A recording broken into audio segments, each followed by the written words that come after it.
ગંગા, શું થયું? આ તમારા ઘરમાં જે સંકટ આવ્યું છે એ રાજાની કીર્તિ ધોવા બેઠો છે. ધરસંગી, જેના પણ ઘરે જાઓ તો એ આ ગામના રાજા બનીને નહીં, પણ એક ભિક્ષુક બનીને. ભિક્ષુક જેમ બે હાથે ભિક્ષા માંગે, તમારે પણ બે હાથે ભિક્ષા માંગવાની, સમજ્યા? અને ભિક્ષા શું બોલીને માંગશો? ભિક્ષામ દેહી. હા, આવી રીતે જ ભિક્ષા માંગવાની, જેથી તમારી અંદરનો હું નામનો અહંકાર મરી જાય. બોલો, સગડું આપે મારા રામ, બાકી જગત હમના કામ.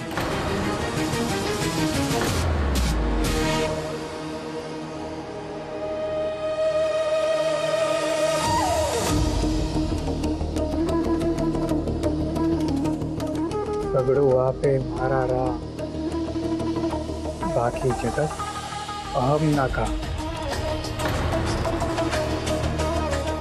સગડું આપે મારા રામ, બાકી જગત અહમ ના કામ.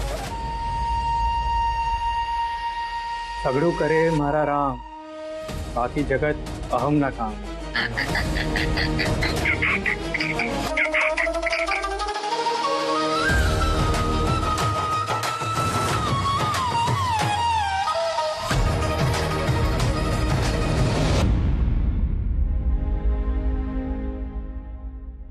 માડી રે, ઓ માડી રે, આર્યા ભિખારીને કોઈ ભીખ આપજો, ભરપેટ ભોજન અને એક હાંડો છાશ આપજો દાર કાઢીને. એટલે એ આ ભિખારીના ઘરમાં ભિક્ષા માંગતા શરમ નથી આવતી? મૂર્ખ! એ કોણ ભિખારી? આ તો ગામધણીનું ઘર છે. ગામધણી? હા, આ તારા ઘર સંતો ગામમાં ભિક્ષા માંગવા ગયા છે. જા જોઈ આવ. જાને જુઠ્ઠા, ચૂપ કર. ગંગાબા, ઓ ગંગાબા, આજે ભિક્ષા આપજો, આ ભર પેટ ભોજન આપજો, અને એટલું ભોજન આપજો કે ખાલી પેટ નહીં, આત્માને શાંતિ મળે દાર કાઢીને. હર હર મહાદેવ, હર હર મહાદેવ. લ્યો, એક ભિખારી છે ત્યાં બીજો ભિખારી આવી ગયો. આ બધા ભિખારી અહીંયા જ ભેગા થયા છે. કોઈ માંગે ધન ને કોઈ માંગે માન. બોલો, તમારે શું જોઈએ છે ભિખારી? જવા દો ને બાપજી, આ કોઈ ગાંડો માણસ લાગે છે. હા, હું તો શું જ ગાંડો. મારા પ્રભુની ભક્તિમાં સોના, ચાંદી, હીરા, મોતી મને કઈ ન ખપે.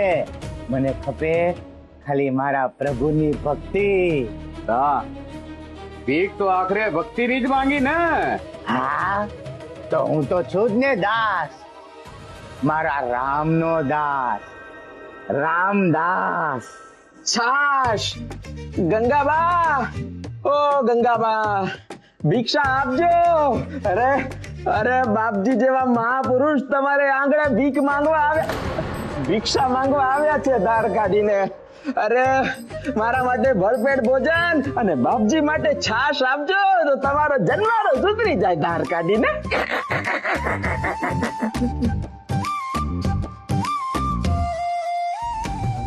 હે કોડિયા, ચૂપ, એકદમ ચૂપ. તને ખબર છે હું કોણ છું? હું બાપજીનો એકનો એક શિષ્ય છું દાર કાઢીને. અને આ બાપજી કોના શિષ્ય? કોણ છે ઈશ્વર તારો? શું શોધે છે? કોને મળવા આવ્યો છે? ભક્તુબાને. એમાંથી મૂર્ખ, એ મંદમતી, આ ઘરમાં નહીં, આ ભવમાં કોને મળવા આવ્યો છે? કોને શોધે છે એ નહીં જાણે ને તો ભટકતો રહીશ. કોણ છે તારા ગુરુ? મારા ગુરુ? અરે હું સ્વયં જ મારો ગુરુ છું. આખા ગામ મારી સામે નમી જાય છે. તું પણ નમી જા, તારો બેડો પાર થઈ જશે. આ, મારો બેડો તો પાર થઈ ગયો છે. તું મારા સામર્થ્યને જાણતો નથી એટલે આવું બોલી રહ્યો છે. હા, તો હું એ મારા સામર્થ્યને ક્યાં ઓળખતો હતો, પણ એક રીંછ આવ્યું અને મને કહ્યું કૂદી જા, એટલે હું કૂદી ગયો. મારા જેવો તરી ગયો રામનું નામ લઈને. તું પણ તરી જા અને પછી બોલ, સઘળું આપે મારા રામ અને જગત અહમના કામ.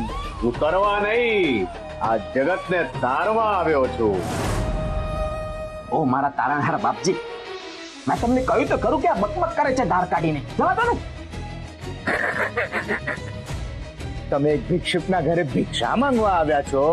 તમને એમ છે કે તમે બહુ ચાલાક છો, પણ આ ઘરમાં તમને ધૂળ સિવાય બીજું કઈ નહીં મળે. જાઓ, જતા રહો અહીંથી, જતા રહો. સાચે જ? હું ક્યારેય અસત્ય નથી બોલતો, મૂર્ખ.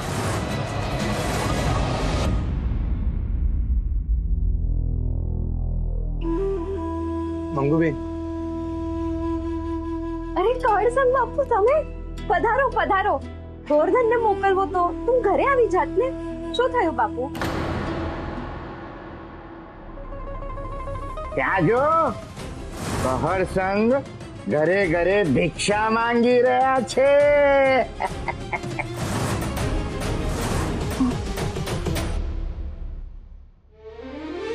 ચોખા હા, આખું ખેતર ભરીને ડાંગર હતી, પણ હંધુએ પાક બળી ગયો. એમ મારા ગોકળના બાપુ ચિંતા કરતા હતા. મેં તો કહી દીધું, કહર સંગ બાપુ તો આકાશમાંથી ભાલો ચલાવીને પણ વરસાદ કરાવે એવા છે. અને આપણા ગંગાબા જેવા દેવી આપણી હારે હોય તો પછી શેની ચિંતા? મારે ચોખા જોઈએ છે. શું થયું બાપુ? કેવા ચોખા અને કેટલા ચોખા? અમારા ઘરનો એક એક દાણો તમને આપી દઈશું. તમે હતાશ કેમ થાવ છો? તમે છો પછી શેની ચિંતા? મંગુબેન, મારે ભિક્ષા જોઈએ છે, એ પણ 22 દાણા ચોખાની. બાપજી, બાપજી ત્યાં જુઓ, કહર સંઘજી ભીખ માંગે છે. હવે શું કરીશું ધાર કાઢીને? બાપજી, કહર સંઘજી તો ઘરે ઘરે જઈને ભીખ માંગે છે. હાય હાય, ભિક્ષા? બાપુ, તમારો હક છે અમારા પર, અને અમારું હંધુએ તમારું દીધેલું જ છે ને. તમારું ખેત ખેડીને તો અમારું ઘર ચાલે છે. તમારું તમને દેવું એ ભિક્ષા કેવી? તમારે તો ફક્ત આદેશ કરવાનો હોય. ના મંગુબેન, મને ભીખ જ જોઈએ છે. પેલા દાસ દાદા છે ને, એમને ભાત ખાવાના છે, એ પણ માંગીને.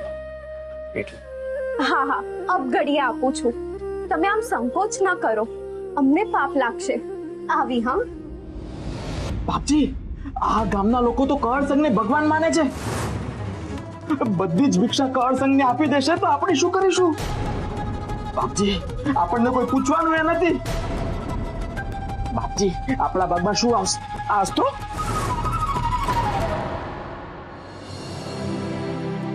આલ્યો બાપ, ઘણીને લાવી છું. આભાર.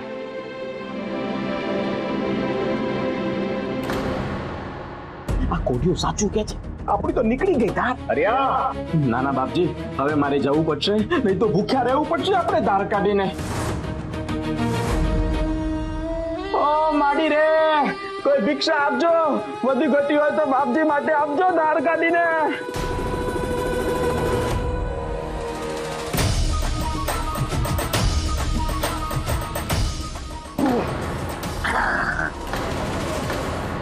કઈ હારું હારું ખાવાનું બન્યું હોય તો ભીખ આપજો. એ મંગોડી, જા ઘરમાં જા અને છાસ લઈને આવ.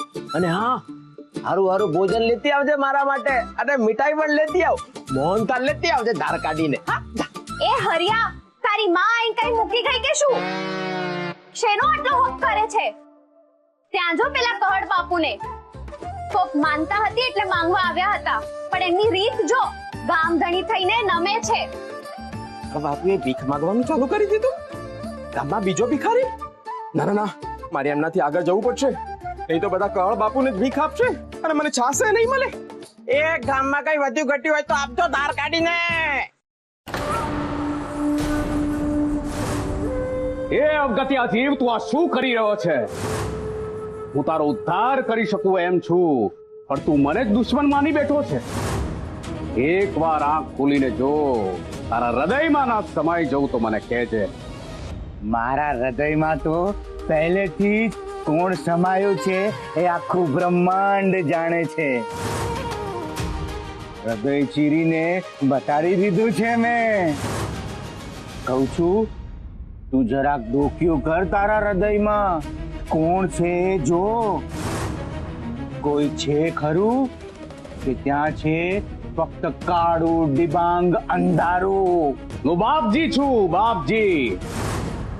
લોકો મને વિષ્ણુનો અવતાર માને છે, ગ્રંથોમાં મારો ઉલ્લેખ છે. કોઈ નેત્રથી અંધ હોય પણ તને તો દ્રષ્ટિ જ નથી. તને એમ કે તું તારો પિતા છે, તું તારી માતા છે. જે ઈશ્વરે તને ઘડ્યો છે એ ઈશ્વર બનવા માંગે છે તું.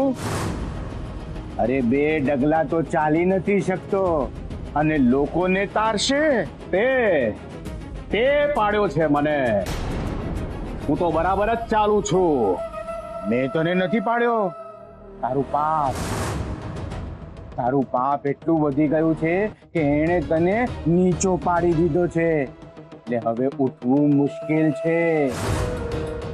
એ તને અંદરથી દજાડી રહ્યું છે અને પાપીને તો એના પાપનું ફળ મળે જ ને. એ પાપી જીવ, મંથા, જા જા અવગતિએ જા. મુક્તિ નહીં થાય તારી. તું જાણતો નથી, મારા નખાયું દેવ આવશે અને તારું કાળજું કાઢીને લઈ જશે. હે? એ કયા દેવ વળી? દેવ ઉત્પન્ન કર્યા નવા દેવ? હા, હું જ છું સૃષ્ટિનો રચયિતા. હું જ છું બ્રહ્મા, વિષ્ણુ, મહેશ. બા, જે દિવસથી મનુષ્ય આવો વિચારતો થાય એ દિવસથી સમજી લેવાનું, એને કોઈ ઉગાડી નહીં શકે. ત્રિમૂર્તિ જાઓ જાઓ. રુદ્ર અવતાર પ્રગટ થઈ ગયો તો આજે તમને વૈતરણી કરતા જોવા મળશે. અને જે દિવસે કોને શોધો છો એનો જવાબ મળી ગયો એ દિવસે કહેજો ઝઘડું આપે મારા રામ, બાકી જગત હમના કામ. તે મારું અપમાન કર્યું છે અને જલ્દી એનું ફળ મળશે. પૃથ્વી લોક પર મનુષ્યને એના કર્મને અધીન ફળ મળતું જ હોય છે. છળની સામે છળ, પરોપકારની સામે પરોપકાર, દયાની સામે દયા અને પાખંડની સામે મૃત્યુ. અને જે દિવસે એને અંદરથી ગરમી અને બહારથી તાડક વાય એ દિવસે સમજી જવું આપણે બળીએ છીએ. મને કેવી રીતે જાણ થઈ કે અંદર ગરમી અને બહાર ઠંડક હતી અને પછી હું બળ્યો? લે, મને ન ખબર હોય તો બીજા કોને ખબર હોય? પૂડા ક્યાંથી આવ્યા હતા? એટલે આ જૂના ક્યાંથી આવ્યા છે? ક્યાંથી આવ્યા છે?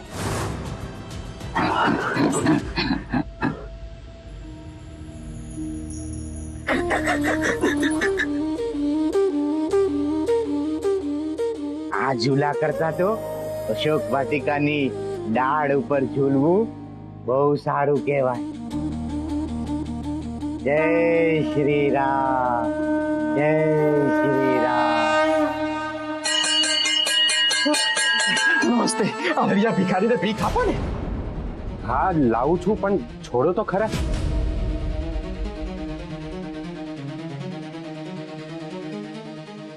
જોયું બાપુ, આમ ભીખ મગાય.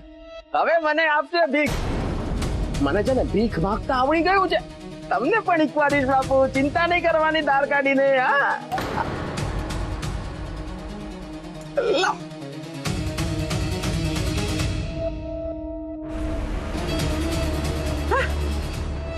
આવું કર્યું? આ પગે પડ્યો હું અને ભીખ મળી બાપુને. જો હા, ભીખ આપવામાં ઓળખાણ પીછાણ ના ચાલે, તાર કાઢીને હા ના ચાલે. હા હા તને પણ આપું છું, ઊભો તો રે. જોયું બાપુ, આ ભીખે તમને મારા કારણે મળે છે. તમે મારી પાછળ પાછળ આવજો, સારું સારું ભોજન મળશે, આપણે બંને અડધું અડધું વેચી લઈશું. ના બાપુ, આ મોન તને નહીં આપું તાર કાઢીને.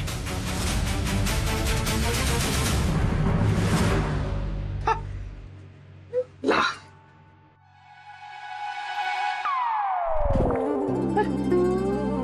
આવું કર્યું? આ ચકલાને ચણ નાખ્યા કે? અરે આમાં તો ચકલાનું પેટ ના પડે તાર કાઢીને. ઘર બાપુને જો માત્ર 22 દાણા ચોખા માંગે છે. આ દુકાળમાં કોઈને દેવા ભારી ના પડે એટલા જ. તારી જેમ નહીં, ભર પેટ ભોજન અને પછી ઘડો ભરીને છાશ. જેટલા આપ્યા છે એટલા લે અને હાલ તો બંધ. કહળ બાપુ 22 દાણા ચોખાના માંગે છે? કહળ બાપુ ગામમાં ભીખ માંગે છે? સમજાતું નથી મને. ના ના, મારે બા સાહેબ ને બધું જ કેવું પડશે ધાર કાઢીને. બા સાહેબ, તમે ખૂબ દયાળુ છો, પણ તમે એક દયાળુ શેઠ અને સિંહની વાર્તા સાંભળી છે? ના બાપજી, તમે જ સંભળાવો. બહુ વર્ષો પહેલાની વાત. એક દયાળુ શેઠ જંગલમાંથી જતા હતા અને એક સિંહ કૂવામાં પડ્યો હતો. સિંહ અંદરથી કરગડ્યો કે શેઠ મને બહાર કાઢો, મને બહાર કાઢો. શિકાર કરવાની લાલચમાં અહીંયા પડ્યો છું અને ભૂખે મરી રહ્યો છું. શેઠે દયા ખાધી અને વડવાઈઓનો ઝૂલો બનાવ્યો અને એ સિંહને બહાર કાઢ્યો. સિંહ બહુ અશક્ત હતો. એને થયું કે શિકાર નહીં મળે તો બહાર આવીને પણ હું મરી જઈશ. અને આ શેઠે મને બહાર કાઢવામાં ખૂબ મહેનત કરી, બહુ થાકી ગયો હશે અને હું એને જ મારીને ખાઈ જાઉં છું. અને પછી એ સિંહ એ શેઠને મારીને ખાઈ ગયો.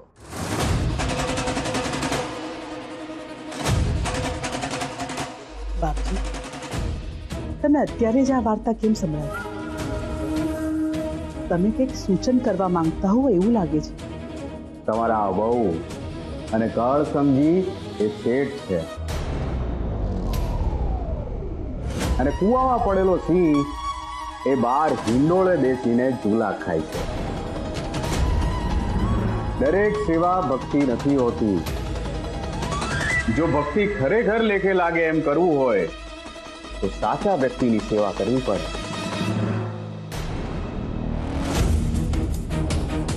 બાપજી, બોલો ને શું આજ્ઞા છે? અબ ઘડીએ કામ કરી દો.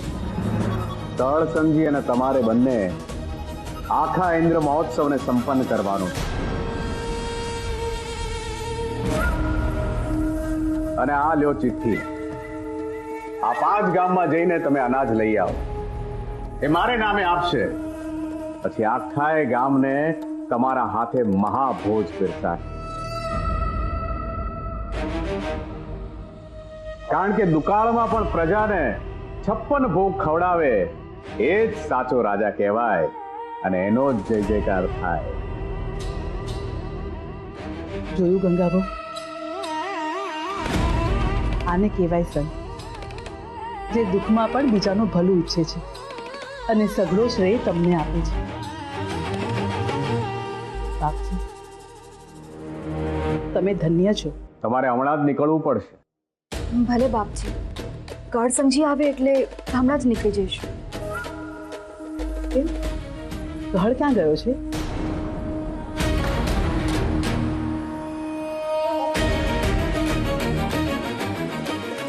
ગંગા, શું થયું? આ તમારા ઘરમાં જે સંકટ આવ્યું છે એ રાજાની કીર્તિ ધોવા બેઠો છે.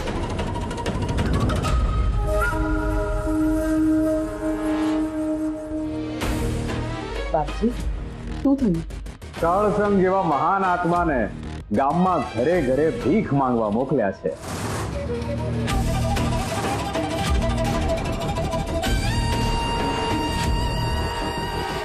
ગંગા, આ સાચું છે?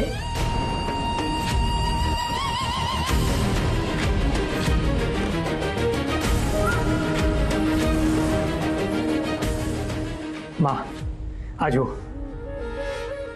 દાસ દાદા માટે ચોખા માંગીને લાવ્યો.